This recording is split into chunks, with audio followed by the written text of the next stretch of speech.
Hello everyone, আশা করি সবাই ভালো আছো। তো আরও একটি নতুন কাজ নিয়ে চলে এলাম। এই কাজটা হচ্ছে ব্ল্যাক পেপারের ওপর। তো প্রথমে আমি ড্র করে নিয়েছি। ড্রটা আমি যে কোনো পেন্সিল দিয়ে করেছি, যে পেন্সিল দিয়ে তোমরা ড্র করো হোয়াইট পেপারের ওপরে, তো সেই পেন্সিলটা দিয়ে আমি এখানে ড্র করেছি। এখানে অন্য কোনো পেন্সিল আমি ইউজ করিনি। তারপরে এখানে যে পেনটা ইউজ করছি সেটা হচ্ছে gel pen, white gel pen.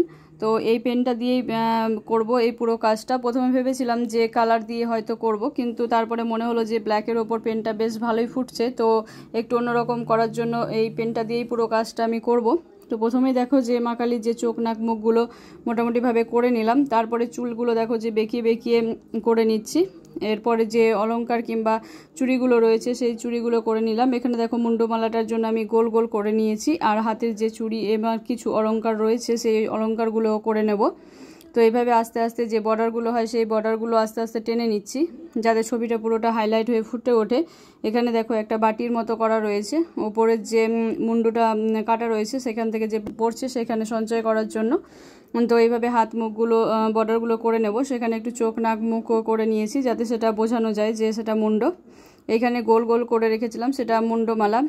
তো মুন্ডমালার জন্য চোখ নাক মুখ হালকা হালকাভাবে করে নিলাম। তো দেখো যে এবার মালাটা একটু অন্যরকম লাগছে। তো এইভাবে করে নিলে একটু একটু রিয়েল লাগলো।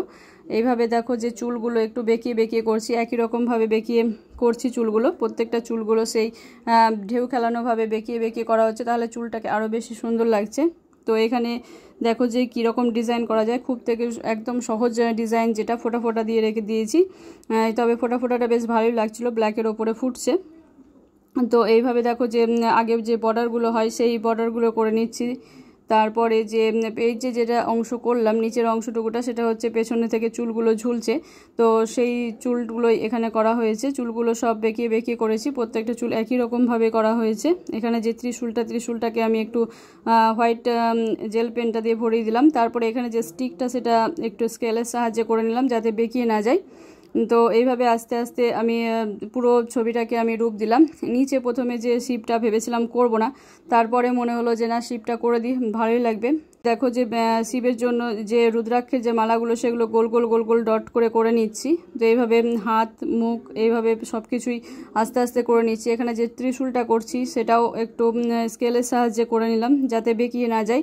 আর বেঁকিয়ে গেলে ছবিটা বেশ ভালো লাগবে না, তো সেই জন্য আমি একটু স্কেলের ব্যবহার করে নিলাম।